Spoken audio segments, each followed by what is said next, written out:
В Башкирии 11 часов 2 минуты. В эфире «Аспекты мнений». У микрофона Дмитрий Колпаков. Наш сегодняшний гость – экс-депутат Госсобрания от КПРФ, общественный деятель, предприниматель Рустем Хафизов. Доброе утро, Рустам Фаридович. Доброе утро. Ставьте лайки этому эфиру, делитесь трансляцией. Расшифровки нашей беседы вы позже найдете на сайте «Аспекты Медиа», во всех наших соцсетях, а также в телеграм-канале «Аспекты». А для желающих финансово помочь «Аспектам» в описании трансляции есть ссылка на сервисы Boosty и Donation Alerts. Начнем с повестки новостной. Фракция КПРФ в Госсобрании разработала законопроект о башкирском гектаре. Коммунисты предложили бесплатно выделять земельные участки в ряде районов республики многодетным семьям, людям, воспитывающим детей-инвалидов, молодых специалистам и гражданам, трудящимся в сфере здравоохранения и образования. Даже называются как бы специальные сельские районы для этого. Что можете сказать об этой инициативе? Идея хорошая, если земли пустуют, они должны, наверное, все-таки обрабатываться и как-то участвовать в сельхозобороте или в частном домостроительстве. Поэтому, я думаю, поддержка от правительства должна быть, потому что мы сами видим, когда проезжаем по республике, сколько пустых угодий зарастает бурьяном. Если они будут на пользу общества работать, эти земли, я думаю, все будут в плюсе. А главное, сколько участков надо будет газифицировать, да? И работы прибавить. Смотрите, но ведь много-много лет назад, по-моему, больше 10 лет, это уже механизм вступил в силу, когда вот этой категории льготной начали выделять земельные участки в пригороде. Или я что-то ошибаюсь, или это из другой песни? Нет, то было не гектар, и это было все-таки касалось, больше, наверное, жителей. ИЖС, да. Да, ИЖС, да, жителей, которые живут в каких-то населенных пунктах, у которых нет каких-то условий или требуется улучшение условий проживания. Это обычные наделы, там 8-10 соток. Здесь же предлагается все-таки существенно увеличить эти площади для полноценной обработки территорий. Многие заметили уже, что прямо перед выборами такое, то есть как бы для повышения голосов в Компартии, то есть это специальная такая предвыборная фишка? Вы можете заметить, что все-таки Компартия это не та партия, которая работает только во время выборов. Просто когда во время выборов больше акцентируется вниманием властей, да, что это какие-то пиар-акции. Нет, это работа постоянная, то есть эти законопроекты рождаются и вне всяких там выборов, много интересных, поэтому просто может быть не так афишируются и не так обделены, то есть наоборот обделены вниманием. Чем можно объяснить, что спикером вот по данной теме стал Ильгам Галин? Именно он заявил эту тему, а не кто-то другой в Компартии. Вы как правильно сказали, я все-таки экс-депутат, я не участвую там в выборе спикера, это надо спросить, наверное, все-таки фракцию, там руководителя фракции, Старова, и уточнить, по какому принципу выбирался спикер. Давайте поговорим тоже о бывшем члене уже Компартии Республики. В Центральном военном окружном суде Екатеринбурга началось рассмотрение дела марксистского кружка из Уфы. Я напомню, что один из фигурант дела – это бывший депутат от КПРФ Госсобрания Дмитрий Чувилин. Он рассказал, почему суд настаивает на запрете видеосъемок процесса. По его словам, ключевой свидетель обвинения, далее идет цитата, «фашист со свастикой». Поэтому он провокатор и фашист, и поэтому как бы съемка будет запрещена. Напомним, что дело касается так называемого марксистского кружка. Фигурант обвиняется в подготовке к насильственному захвату и удержанию власти, в создании террористического сообщества и в приготовлении к хищению оружия. Самым главным аргументом является то, что они собирались и пели под гитару песни. Скажите, пожалуйста, вот за все эти годы, почему Компартия так и никакую руку помощи не протянула все-таки Чувилину? Сколько мы уже с вами об этом говорили, вот дело уже дошло до суда, и никто даже из бывших коллег не вспоминает о нем, не комментирует и хотя бы чем-то помогает. Хотел бы напомнить, что Чувилин все-таки был исключен из партии задолго до того, как произошло это событие, то есть его арест. Поэтому к партии он не имел к тому времени уже никакого отношения. Поэтому чисто партийно поддерживать не коммуниста, также можно как обычному жителю сказать, почему там коммунисты не поддерживают. Но он не перестал быть коммунистом. Ну, может быть, это можно же заявлять все, что угодно, я не перестаю быть коммунистом и так далее. Он перестал юридически быть коммунистом, членом, точнее, коммунистической партии Российской Федерации. То есть вступил ли он в другую партию или нет, я уже, ну, мне неизвестно.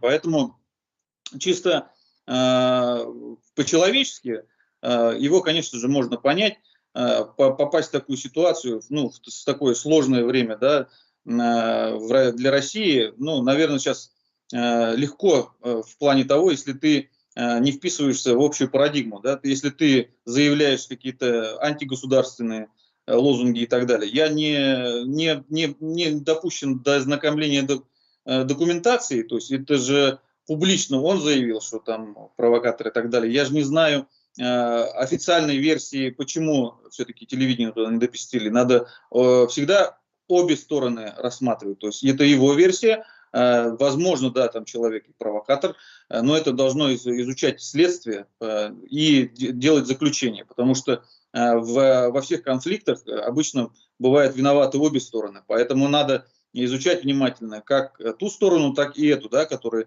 написала донос. Сейчас это мы знаем очень, ну, в кавычках модно, да, писать доносы, потому что законодательство ужесточается, и кто-то недобросовестный может воспользоваться этим, да, в целях своих политических целях, то есть в целях устранения политических конкурентов, там, оппонентов.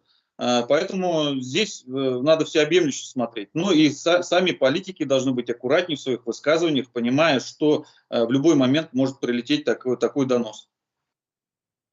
Да, действительно, кто написал 4 миллиона доносов? Это еще говорил Давлатов. Я напомню, что Дмитрий Чувилин внесен в реестр экстремистов и террористов. Мы обязаны это проговаривать.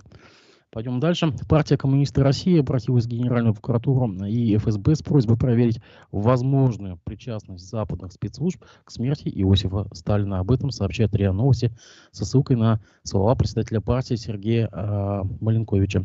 Он отметил, что очень многие свидетельства современников Сталина говорят о возможности отравления вождя советских народов агентами влияния Запада. Я напомню, что сегодня, 5 марта, исполняется 71-я годовщина со дня кончины Иосифа Сталина. Что вы можете сказать по этому поводу? Ну, коммунисты России, понимаете же, это другая партия, которая, как мы, ну, как наша партия утверждает, все-таки заявлена только, то есть создана лишь для того, чтобы отнять голоса у КПРФ. Но опять-таки это бытует такое мнение. На самом деле, вот вы только что сказали, почему эта партия не работает круглый год, а появляется именно в каких-то вот ключевые моменты там, для страны или в том числе выборные периоды. Ну, это надо, наверное, спросить их, почему вот 71 год ждать этого момента. Наверное, уже тысячи раз там эти все следственные эксперименты проводились, но, наверное, если это подтвердится, ну, им хороший момент, то есть они смогли среагировать, по ситуации как-то нос по ветру держать. Посмотрим, если это подтвердится, ну, это будет уникальная в истории ситуация. А вы сами верите в теорию заговора? Ну, теория заговора, она же в любой ситуации, можно говорить, там, даже в отношении обычных людей, там, каждый человек иногда домысливает, додумывает, да, ему охота думать так, не так, как официальная версия, а ему кажется, что вот кто-то против него готовит там заговор, там. Поэтому это чисто психологически кому-то интересно. То есть вот, для новостей, вот вы человек, который делает новости, вы понимаете, что эта тема будет обсуждаема. Поэтому есть такие люди, которые делают вбросы для обсуждения, для того, чтобы показать, что партия живет и партия работает. Поэтому, может быть, это такой случай, может быть, у них действительно есть какие-то факты. Откуда они взялись у партии, то есть они у следственного органа, тоже вот вопросы. Обычно же все-таки должен быть первоисточник, который мог сказать, что вот есть такие документы. У партии, тем более не парламентской, такие доступы, есть ли у них к архивам или возможности, ну, это, говорю, покажет только время. Ну, справедливости скажем, что и на Западе бытует мнение, что коммунисты убили Кеннеди. Так что это дело такое недоказуемое. Ну, да, могут быть встречные обвинения до бесконечности, но нужны доказательства. Между тем, пока мы с вами не виделись, у вас появился новый статус. Вы стали членом Центральной избирательной комиссии Башкирии с правом совещательного голоса. Цитата по вам. «Буду представлять интересы избирателей и кандидата в президенты Российской Федерации Николая Харитонова». Каким образом? То есть, что для этого будет делаться? Какие будете предпринимать шаги? Расскажите подробнее. Ну, я уже в продолжении этого поста писал права и обязанности члена ЦИК с совещательным голосом. Они схожи с теми, которые есть у членов ЦИК с решающим голосом, но есть некоторые ограничения. Я их всех перечислять не буду, потому что там они сухим юридическим языком прописаны. Понятно, что в защиту интересов в случае выявления нарушений будут писаться жалобы. Опять-таки я могу выступать в Центральной избирательной комиссии, оглашая эти жалобы, принять их к сведению. Опять-таки право подписи у меня в итоговом протоколе нет, но тем не менее у нас есть член комиссии с решающим голосом, который на основании тех документов, которые я ему предоставлю, имеет право написать особое мнение, да, и подписать протокол с особым мнением в случае все-таки грубых существенных нарушений. Если таких нарушений не будет, мое участие будет чисто формальным, то есть мы будем констатировать хорошее голосование и волеизъявление граждан, на что я больше всего надеюсь. Я не ищу, не пытаюсь найти какие-то нарушения и высосать из пальца. Если с участков будут поступать сигналы, мы, конечно, будем реагировать, вызывать полицию, следственные органы и писать особое мнение, рекомендовать писать особое мнение членам комиссии с решающим голосом на участках, и вышестоящих избирательных комиссий. Между тем, у нас вчера был представитель штаба Надеждина здесь в Уфе, господин Туктаров. Он сказал, что вроде как бы они готовят избирателей, которые пойдут от КПРФ. Готовят наблюдателя, которые пойдут от КПРФ. Вы подтверждаете? Я лично, как я сказал, я же член избирательной комиссии, я не участвую в работе штаба и не имею права заниматься агитацией, то есть агитационной работой, вся агитационная работа и подготовка наблюдателя сейчас ведется в штабе, членом которой я не являюсь. Поэтому это, наверное, лучше правильно будет задать руководству штаба. Равно вопрос к вам, как представителю КПРФ. Наши слушатели вас спрашивают, какова позиция КПРФ на выборах 17 марта? Будут ли коммунисты организовывать наблюдение? Могут ли активные граждане стать наблюдателями от Компартии? Конечно, конечно. Компартия открыта для всех людей, которые активно участвуют в выборах и рекомендуют и настаивают даже, что это все-таки, хоть это конституционное право, я считаю, что это должно быть обязанностью гражданина прийти и проголосовать. В том числе быть наблюдателем. То есть это его тоже право прийти и быть наблюдателем. Выбрать любую партию. То есть главное защищать волеизъявление, то есть честное волеизъявление, честный подсчет. То есть тогда мы будем уверены в легитимности и президента, и глав, всех депутатов, которые выбираются, когда народ уверен в честности подсчета их голосов. То есть что они не сходили зря и у них не украли голос. То есть таки Компартия готова принимать людей с улицы, всех желающих, кто готов стать наблюдателем? Не хотел бы сказать с улицы, да, граждан России, граждан Башкортостана неравнодушных, пусть приходят, люди могут быть и работающие, и пенсионеры, и студенты, то есть, больше 18 лет, там есть ограничения, и стать членом, то есть наблюдателем, или стать членом даже комиссии, там можно в резерв войти, то есть это у нас постоянно резерв обновляется, потому что люди и переезжают, и всякое случается, то есть с людьми, потому что выбывают из комиссии, поэтому постоянно ротация идет.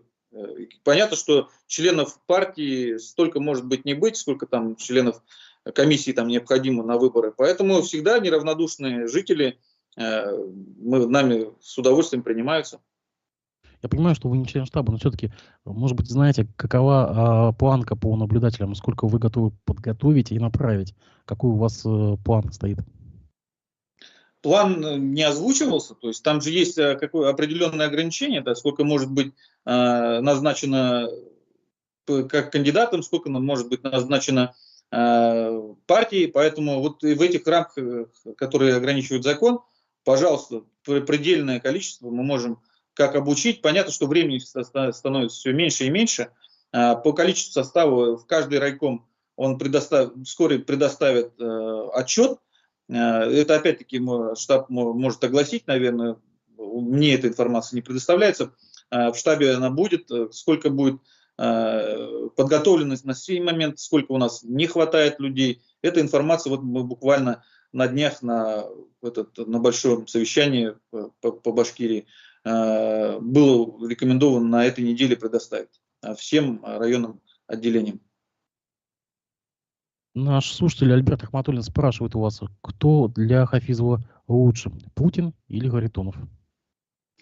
Но что значит лучше? Да? Вот у нас есть такое, не от меня одного зависит, да, волеизъявление. Я пойду голосовать за Харитонова, потому что он все-таки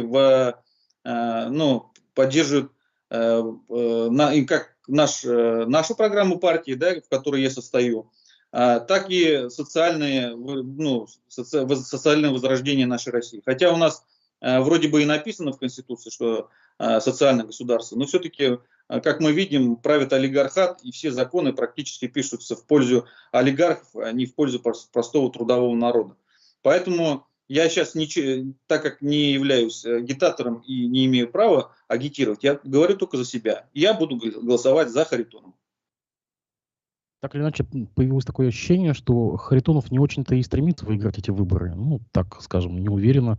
Протекает уныло, можно сказать, его избирательная кампания по сравнению с тем, что мы видим там с основным кандидатом. Почему так? Почему остается такое впечатление? Почему Компартия выдвинула столь возрастного кандидата, можно сказать? Уж тогда можно было лучше и Зюганова, тогда он более раскрученный медийный персонаж. Это на ваш личный взгляд. На ваш личный взгляд. Я еще раз говорю, я не участвую в работе штаба и выборов кандидатов, да, тем более на таком федеральном уровне. Там решал Центральный комитет, поэтому нам все это объяснялось. Понятно, что были и люди и внутри партии, которые спрашивали, а почему все-таки такой возрастной кандидат и так далее. Но человек с опытом, да, 8 раз избирался в Государственную Думу, 6 раз одномандатно. Я сам как кандидат одномандатник в Госдуму, я знаю, что это такое, да, когда там не помню, около 500 тысяч, что ли, избирателей должно тебя избрать, и ты должен выиграть. Вот у меня было 18 районов республики, их надо было объездить, со всеми встретиться, везде агитационный материал распространить. И вот в таких условиях он 6 раз выиграл. Это представляете, там до 500 000 граждан все-таки отдали предпочтение в отношении данного кандидата. И он довольно-таки известная личность, потому что он уже участвовал, он был уже кандидатом в президенты в 2004 году и занял 2-е место. Да? Поэтому сильнее кандидата, наверное, на данный момент просто не нашлось. И в ситуации, когда на страну есть такое серьезное давление извне, внутри нужны политики, которые государственные. Вот я считаю, он как раз таким человеком является. Опять же, на ваш личный взгляд, Компартия может рассчитывать на электорат Надеждина? Вот мы видели все эти толпы, которые собрались отдать свои подписи. Вы рассчитываете на них? Я плохо знаком, да, с политической деятельностью Надеждина, но все люди, которые будут голосовать за КПРФ, они будут голосовать за возрождение, да, социального государства. Поэтому отказываться от чьей-то поддержки, наверное, будет неправильно. Тут главное, чтобы не впадать в крайность, да, никаких крайних лозунгов не предъявлять. Люди, которые идут просто делать волеизъявление и ставить галочку за того или иного кандидата, они делают великое дело, то есть они решают судьбу государства. Поэтому, конечно, мы будем рады каждому голосу, который будет отдан за нашего кандидата. Вот же электорат КПРФ, как вы считаете, он протестный или как бы это обычная лояльная Компартия, традиционная как бы прослойка населения? Ну, смотрите, там у нас партия же не однородная, будем так говорить, да, она состоит из всех абсолютно слоев населения, как обычных рабочих, так и руководящих даже должностях есть люди, то есть и директора заводов, и владельцы предприятий. Поэтому у каждого свое видение на какие-то частные ситуации. Но в целом мы все хотим того, что мы когда-то потеряли, да, то есть великую страну, которую уважали и боялись. Чтобы таких вот нападок просто представить в советское время невозможно было. Поэтому сейчас даже Владимир Путин, он многие тезисы, которые выдвигает наша партия, он принимает. Да? То есть то же самое возвращение Крыма, это была наша идея. Возвращение вот новых территорий, да, Донбасса, это была идея КПРФ.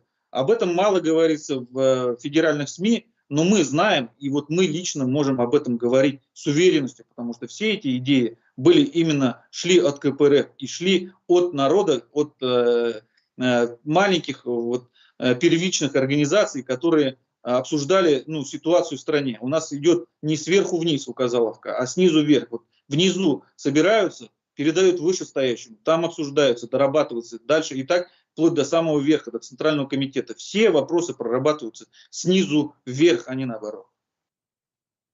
Также вас спрашивают, когда будет приниматься решение о движении кандидата на выборы главы Башкирии.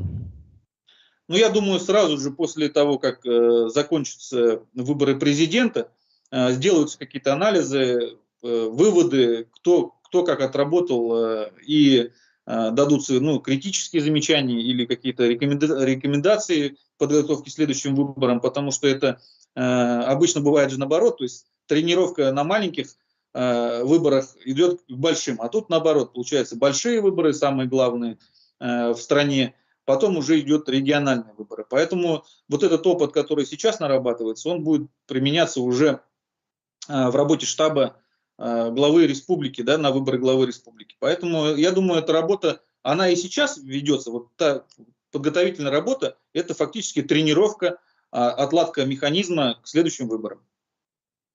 А вот если вот так вот теоретически окинув взглядом персональный состав Компартии Республики, кого бы вы теоретически назвали бы кандидатом от Компартии на выборы главы Башкирии? Просто теоретически. Не знаю, какой-то Грузин, там, Шайнуров. Я сейчас, опять-таки, не готов, потому что мы даже не обсуждали эту пока тему. Да? Она в кулуарном, может быть, там в районных комитетах, возможно, пока идет обсуждение, но еще не вынесло на обсуждение регионального отделения. Поэтому у каждого свое видение. Может быть, какой-то человек в деревне, сельхозпредприятие какое-то возглавляет, да, крупное, и его я знают. говорю про какого-нибудь политического тяжеловеса на Компартии, раскрученного, медийного. Я говорю, вот смотрите, все идет снизу. Может быть, даже вы. Помните Грудинина, да, как он выстрелил громко и сильно, да? И кто его знал до этого? То есть его знали. Давайте подведем параллели. Действительно, как Грудинин, никому доселе неизвестный, да, и Надеждин, который тут же на месте раскрутился. Да, кстати, хорошее сравнение. Вот, поэтому, возможно, будет идея одного из районных отделений, и мы его обсудив уже вот здесь, не в Центральном комитете, а в региональном отделении, и согласовав с Центральным комитетом, потому что такого уровня выборов всегда согласуются, будет выдвинута довольно-таки неожиданная фигура, которую мы сейчас даже не подозреваем. Я даже, который могу быть незнаком и даже не слышал. А вот в районе, о нем могут знать хорошо, и он какие-то хорошие показатели делает на своем предприятии или просто как общественный деятель. Поэтому давайте подождем немножко. Вот сейчас вот эти выборы пройдут, и сразу же можно будет уже начинать обсуждать возможные кандидатуры. Я сейчас вот просто сказать это даже не хочу, не то что не могу. Конечно же, как обычный человек, я могу сказать, вот я вижу такого-то, но не желаю, потому что я могу сумятицу какую-то внести. Мне охота увидеть все-таки всех возможных кандидатов, тогда уже сравнив их, можно говорить, вот этот мне приоритетнее, ближе к сердцу и по душе. Да, действительно, можно посмотреть всех, действительно. Ранее исполняющим обязанности первого секретаря Рескома КПРФ в Башкирии был назначен Артур Шайнуров. Что слышно о его работе? Какие шаги он сделал? Что, может быть, предпринял? Может, какие-то внутрипартийные какие-то уже реформы, преобразования? Он возглавляет штаб как раз, то есть вот все вопросы по организации выборов предстоящих вы как раз можете задать ему, потому что он руководит штабом. Мы буквально на днях вот видели же, наверное, отслеживали, то есть провели большое мероприятие с приездом председателя комитета Госдумы Останиной Нины Александровны, где он тоже участвовал, был в президиуме. Провели замечательное мероприятие, этот конкурс красных платьев среди членов и председателей «Надежды России», Всероссийского женского союза «Надежды России», регионального отделения, которое возглавляет Лия Хафизова. Она организовала такой замечательный праздник в преддверии 8 марта, куда приглашена была вот Нина Александровна, которая руководителем Всероссийского как раз женского союза является. Поэтому вот все это как раз идет и в поддержку выборов от кандидатов нашего кандидата Харитонова. Ну и вот это часть работы Шайнурова. Все остальные вопросы к нему по внутренней организации. Так все-таки кто сейчас управляет Рисковым, Шайнуров или Кутугужин? Я говорю, внутренние какие-то перипетии не вхожу, он же исполняет обязанности, значит, руководит Шайнуров. Шайнуров. А какая сейчас роль у Кутугужина? Ну, он является членом Центрального комитета партии, он является депутатом Госсобрания, поэтому его слово, наверное, веское, то есть и считается с ним в ходе каких-то совещаний, на которых, опять-таки, я не участвую. Просто нас спрашивают здесь, какая истинная подоплека смещения Кутугужина, ну не за борьбу с Нуриевым же он пострадал, спрашивают люди.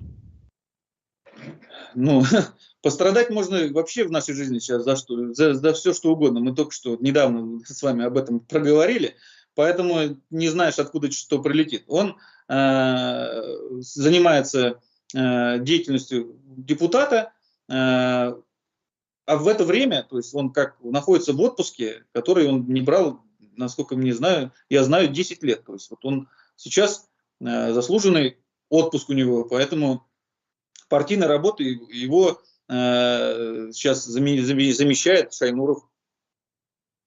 Также нас спрашивают, а почему вы не проводите агитационные митинги? Не хотите, чтобы вас поддержало больше избирателей?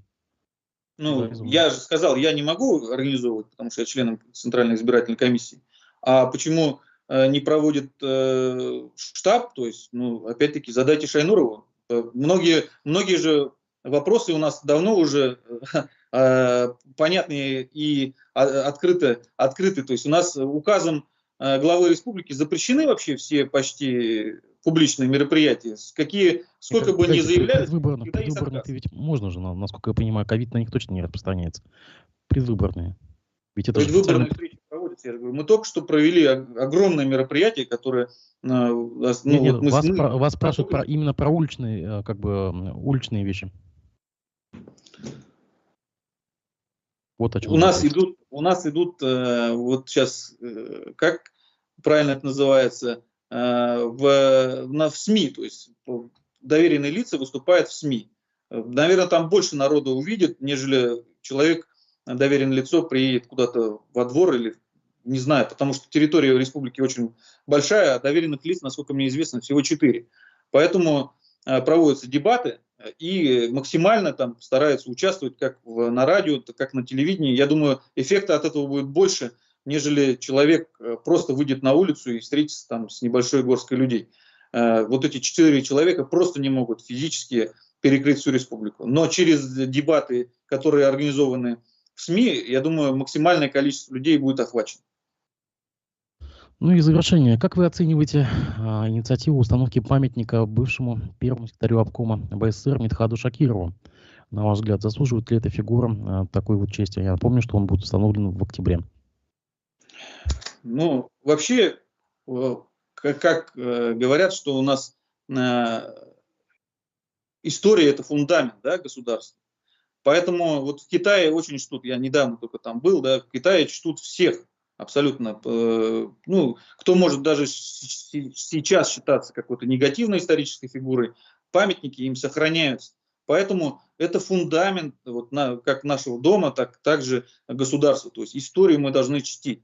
Потому что великие деятели, они должны в истории быть прописаны, и наши дети должны знать, кто организовывал республику, кто руководил республикой, кто двигал ее вперед в тот или иной период времени. Поэтому и любое, я говорю, упоминание исторических фигур, оно должно восприниматься положительно. Понятно, что будут люди, которые лично там пострадали, да, в каких-то спорах или так далее, будут недовольны. Но все-таки, я говорю, история это должна быть всеобъемлющей. Мы должны знать о ней как хорошие, так и плохие стороны. Вы сами почему-то вспомнили о негативных моментах. Ну хорошо, я продолжу. Но ведь действительно имя Шакирова связывают с приписками в сельском хозяйстве, с подковерными интригами в уфимском какой-нибудь партии. Возможно, еще какие-то вещи. Я просто читал недавно публикацию московского комсомольца, по-моему, от 2019 года. Там много чего было выложено, скажем так, из воспоминаний тех, кто тогда работал в то время на разных руководящих должностях. Вот вы говорите, мы должны знать все стороны, да, и хорошие, и плохие.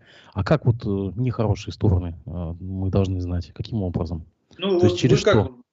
Вы как узнали? Вы как узнали? Значит, в открытых источниках это все-таки информация есть. Если человеку интересно, кто вот руководил в такой-то период той республикой, в которой он живет, наверное, он этим может информацию найти как в открытых источниках, ну так и в архивных, наверное, да, если кто-то глубоко историей занимается. А в открытых источниках сейчас интернет пишет обо всех и многое. Понятно, надо зерна от плевел тоже учиться отделять, но я думаю, нормальный образованный человек, который разбирается, да, в псевдо там науках и так далее, может отличить правду от лжи.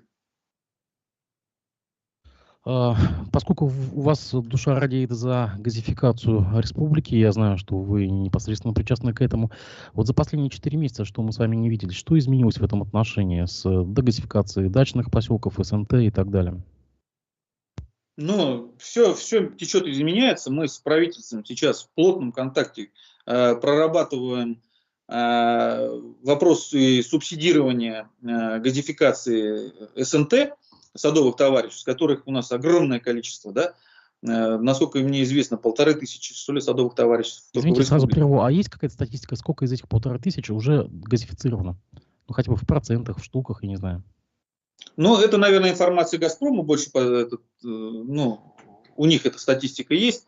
Мне, понятно, не предоставляют. Я могу знать только вот по той ситуации, которая обстоит там, в тех районах, с которыми мне приходится общаться. Вот, допустим, тот район, от которого я проживаю и избирался, Калининский, да, там практически каждому саду, благодаря вот нашей активной работе в том числе, в качестве моего депутатства в свое время, да, было до каждого СНТ проведен газопровод, то есть высокого или там, среднего давления, к которому уже СНТ могут подключиться. То есть там внутри СНТ должно самостоятельно как проектировать, так и монтировать газопровод распределительный, чем некоторые сады занимаются. Во многих садах есть проблема летнего проживания. Да? Не все заинтересованы в газификации в нынешний момент. Поэтому надо вести разъяснительную работу. Это больше, наверное, касается администрации районов, которые должны объяснять все плюсы и минусы газификации. Конечно же, минусов их практически нет, потому что если говорить о плюсах, то это моментальное удорожание земли почти в 3-4 раза. То есть инвестиции, которые сейчас вкладывает житель, он получает их моментально обратно. Плюс экономия до 5 раз, то есть по сравнению с электричеством в отоплении. Ну и множество таких плюсов, которые можно перечислять. Рустам Фаридович, просто 4 месяца назад вы говорили, что последние мили стопорились на согласованиях с газпромовскими структурами. А сейчас как-то изменилась эта ситуация? Мы в ручном режиме, да, тоже так же с правительством, несколько садов отработали. Мы не понимали, почему им не давали технические условия. То есть уже газопровод лежит у СНТ, но ему не дают технические условия. Это как вот почтальона Печкина, да, то есть я тебе посылку принес, но не отдам, потому что у тебя паспорта нет. Точно один ситуация была. В ручном режиме с правительством мы отработали, им дали все-таки тех условий. Сейчас некоторые из них уже спроектировали и переходят в стадию уже монтажа. Надеюсь, я в дальнейшем уже такого не будет, потому что я до сих пор не понял, почему это произошло. Вот людям уже вложили сотни миллионов рублей, то есть провели газопровод до СНТ, а технические условия к присоединению не давали. Это просто уму непостижимо. Но за это уже там ряд этих должностных лиц, насколько я знаю, пострадало. Но от этого людям-то не легче. То есть кто-то там на кого-то накажут, кого-то уволят. А по факту, вот как у людей как газа не было, так и нет. Вот сейчас президент огласил громогласно, да, что газификация будет и внутри СНТ бесплатно. То есть вот мы ждем этих изменений, потом можно будет еще раз встретиться и обсудить, насколько они будут... Извините, то есть до участка или до дома все-таки? До участка, конечно же, до участка, потому что на территории участка, ну кто будет, это же частное домовладение, кто туда зайдет. У кого-то там маленькая халупа, у кого-то дворец, и если всем будут под гребенку бесплатно проводить, ну это будет, сами понимаете, не совсем правильно. Но по улицам провести, наверное, возможно, но опять-таки там законодательство, опять-таки СНТ, это как тот же самый отдельный участок, то есть вот как ваш.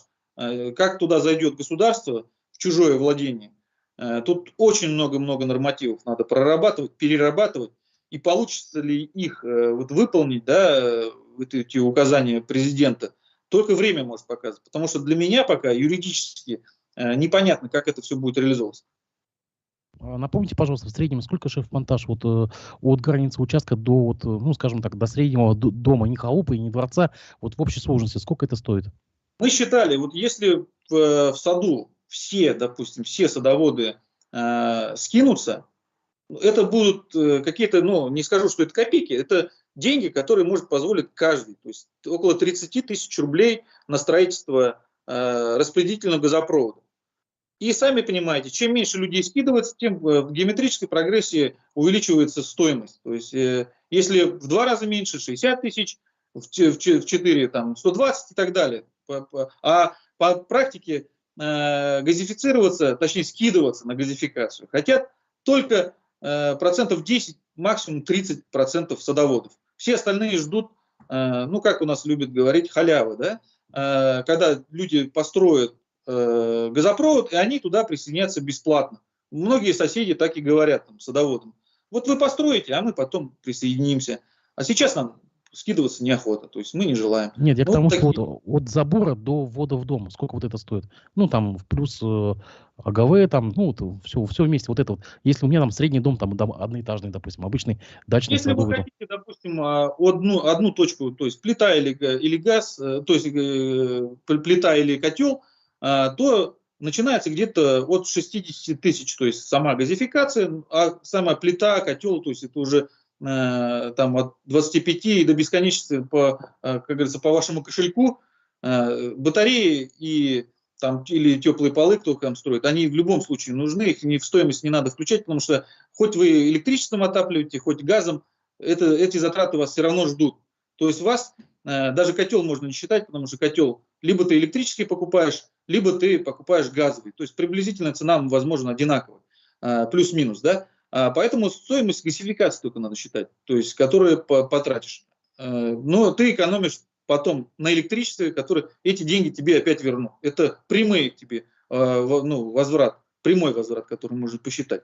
Можно же еще посчитать косвенный, который я вам говорил, да, это удорожание земли и комфорт, который ты получаешь, автоматизацию этих процессов. Но об этом я говорю, как специалист я могу бесконечно говорить, мы можем эту передачу отдельно про газ я верю. Будем разговаривать.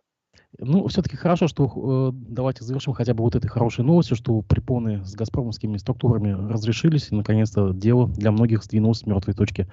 Я напомню, что сегодня у нас в эфире был бывший депутат Госсобрания Башкирии, общественный деятель, предприниматель Рустам Хафизов. Рустам Фаридович, я благодарю вас за то, что вы нашли время выйти в эфир. Спасибо. Надеюсь, скоро увидимся с хорошими новостями. Всего доброго. Всего доброго.